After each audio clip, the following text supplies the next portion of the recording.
প্রথম ব্যক্তি ডেকে ডেকে বলছে, রব্বুল আলামিন, আমি যুবক মানুষ, আমার কোনো নেক আমল নাই, আমি কি বলে তোমাকে সন্তুষ্ট করব মাবুদ, তবুও জানি না। হাঁটি হাঁটি পা পা করে চলতে চলতে মুষলধারা বৃষ্টি এসে আমরা যে বিপদের সম্মুখীন হয়েছি, তুমি ছাড়া বাঁচাবার কোনো পথ নাই, তুমি ছাড়া কেউ নাই।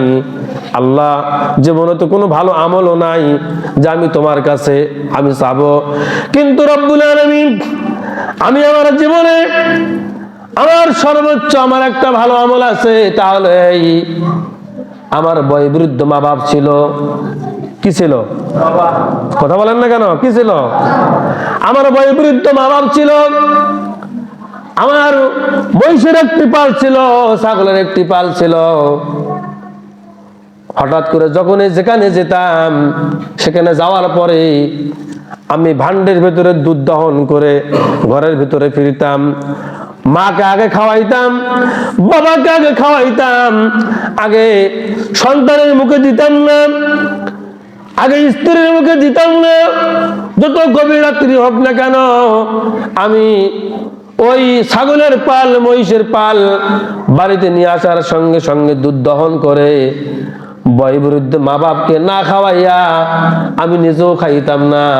হে আল্লাহ, একদিনের ঘটনা, আমি অনেক দূরে চলে গেলাম। দূর প্রান্তরে চলে যাওয়ার পরে মরুভূমি পাড়ি দিব কেমনে? গভীর রাত হয়ে গেল, আমি ঘরের ভেতরে ফিরলাম।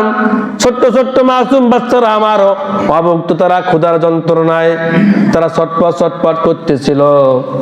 বাড়িতে এসে সমস্ত ছাগলগুলো দহন করে, মহিষগুলো দহন করে আমি আমার মায়ের ঘরের ভেতরে গেলাম। মায়ের ঘরের ভেতরে যাওয়ার পরে মাকে জাগিয়ে তুললাম। মাকে জাগানোর পরে মাকে আগে খাওয়াইলাম, তারপর বাপকে আগে খাওয়াইলাম। পিতামাতাকে উভয়কে খাওয়ানোর পর যেটুকুন দুধ অবশিষ্ট ছিল, ওই দুধটুকুন আমি আমার সন্তানদেরকে দিয়েছি। রব্বুল আলামিন, আমার এই সৎ কাজটি যদি তোমাকে খুশি করার জন্য আমি করে থাকি, তাহলে আজকে বিপদের মুহূর্তে তোমার কাছে দোয়া করি, আল্লাহ এই পাথর তুমি সারিয়ে দাও। সুবহানাল্লাহ, জোরে বলুন। যুবকের দোয়া শেষ হয়ে গেল। আমিন বিরহমাতিকা ইয়া রাহমান রহিম বলে যখন দোয়া শেষ করলেন, তিন যুবক এই পাথরের দিকে লক্ষ্য করে দেখেন, পাথর তিন ভাগের এক ভাগ সরিয়ে গিয়েছে। ওই গুহা থেকে আসমান দেখা যায়। দুই যুবক বলছেন, দোয়া কবুল হয়ে গিয়েছে। বলে, আমার দোয়া শেষ, এবার তুমি দোয়া করো। বলে, আমি কি দোয়া করব? তোলো, হাত তুলেন। আল্লাহুম্মা আমিন বলেন, রব্বুল আলামিন, আল্লাহ, আমার জীবনে সুন্দর একটা আমল আছে মাবুদ, তা হচ্ছে এই যে আমি আমার জীবনে যে তুমি আমাকে অর্থ দিয়েছিলে, তুমি আমাকে যে টাকা দিয়েছিলে, তুমি আমাকে যে পয়সা ছিলে, এই টাকা পয়সা আমি গর্হিত কাজে ব্যয় করি নাই, আমি সৎ কাজে ব্যয় করেছি। রব্বুল আলামিন, আমার আপন চাচাতি বোন সে অভুক্ত থাকার কারণে সে আমার কাছে আসলো, এসে বলল যে ভাই, আমি অভুক্ত, আমি না খাওয়া, তুমি আমাকে যদি খেতে দাও, তোমার প্রভাব প্রতিপত্তি তোমার টাকা আছে, তুমি আর যদি আমাকে খেতে দাও, মাওলার দরবারে দুহাত তুলে আমি তোমার জন্য দোয়া করব। কিন্তু হে রব, সেটা আমি কুবতলবে নিলাম, আমি আমার সে চাচাদি বোনকে বললাম, তাকে আমি অবৈধ প্রেমের প্রস্তাব দিলাম, সে অভুক্ত থাকার কারণে রাজি হয়ে গেল। রব্বুল আলামিন টাইম ঘনিয়ে আসলো, সেই কুপ্রস্তাবে আমি রাজি হয়ে তার রুমে, তার ঘরের ভেতরে যখন আমি ঢুকে ছিলাম, সংক্ষিপ্ত বলছি, যখন আমি ঢুকে ছিলাম, আমি তার বডির উপরে যাব, এমন সময় আমার বোন আমাকে বলল, ইন্নী আখাফুল্লাহ, আমি আল্লাহরে ভয় করি। হে আমার ভাই, তুমি আজ এই টাকার গরমে তুমি আজকে এই অবৈধ কাজে আমার সঙ্গে তুমি যৌনাচার করবে, কিয়ামতের ময়দানে তুমি আল্লাহর কাছে কি জবাব দিবে? রব্বুল আলামিন, আমি আমার বোনকে ছেড়ে দিয়ে আমি সঙ্গে সঙ্গে তওবা ইস্তেগফার করেছি যে আল্লাহ, তা আমি আর জীবনে কোনোদিন অনৈতিক কাজে, জেনার কাজে আমি আর ফিরবো না, তুমি আমাকে মাফ করে দাও। কন্যা আমিন। আল্লাহ, এই কাজটি যদি আমি তোমার সন্তুষ্টির জন্য করে যদি থাকি, তুমি আমাকে মাফ করে দাও। দোয়া শেষ হলো, করলেন, লক্ষ্য করে দেখতে হলো, পেলেন পাথর আর একটু সরে গিয়েছে। সুবহানাল্লাহ জোরে কন, আরো জোরে কন সুবহানাল্লাহ। তৃতীয় ব্যক্তি হলো, বলছে রব্বুল আলামিন, আমি মজুরি নিয়েছিলাম,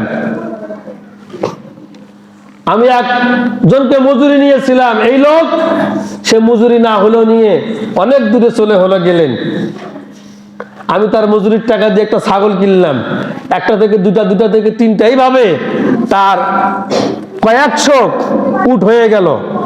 ওই লোক যখন ফিরে আসলো কয়েক বছর পর, আমি তাকে, সে এসে বলছে, ভাইজান, আমি আপনার কাছে টাকা পাই, আমি আপনার কর্ম করেছিলাম, কিন্তু আপনি আমাকে দেন নাই, আমি না নিয়ে এখান থেকে চলে হলো গিয়েছি, সেই বিনিময়ে আজকে আমি ফিরিয়ে নিতে এসেছি, আপনি আমাকে দেন। তখন বাড়ির মালিক হলো, বলল, ওই খামারে, ওই গোয়ালে যত গরু আছে সবগুলোই তোমার। আল্লাহু আকবার জোরে বলুন। তখন এই লোক থমকে দাঁড়ালেন, বলছেন, ভাইজান, দিবেন না, দিবেন না, আপনি সেই জন্য গরু মানে গোয়াল হলো দেখাবেন? কোন ভিক্ষুক যদি আসে, আপনি যদি বলেন গোয়ালে যা কিছু আছে সবকিছু নিয়ে যা, কি রাগ করবে না? কি কথা বলেন না কেন? কি করবে না? করবে না, রাগ করবে। মালিক বলছে, যুবক, তুমি জানো না রাগ করে বলি নাই, তুমি যে দিরহাম আমার কাছে পেয়েছিলে, আমি এটা যে ছাগল কিনেছিলাম, এইভাবে এইভাবে তোমার অর্থগুলো বড় হয়ে গিয়েছে, এইভাবে এইভাবে আমি তোমার জন্য গরু গোয়ালের ব্যবস্থা করেছি। হে যুবক, এই গোয়ালের ভেতরে যা কিছু গরু আছে, মহিষ আছে, যা সম্পদ আছে, সব সম্পদ তোমার। আল্লাহর রাস্তায় সমস্ত সম্পদকে আমি তোমার হাতে তুলে দিয়ে দিলাম, নাও যুবক। আর আমরা যদি কামলা নেই, বাজারে দেখা হবে, বাজারে গিয়ে বাটি চালা দিও, মানে কারো কারো খোঁজ পাওয়া যায় না। কথা বলেন না কেন? এমন লোক মনে হয় এইদিকে নাই, অন্য জায়গায় আছে, আমি সেই জায়গায় কথা বলতেছি।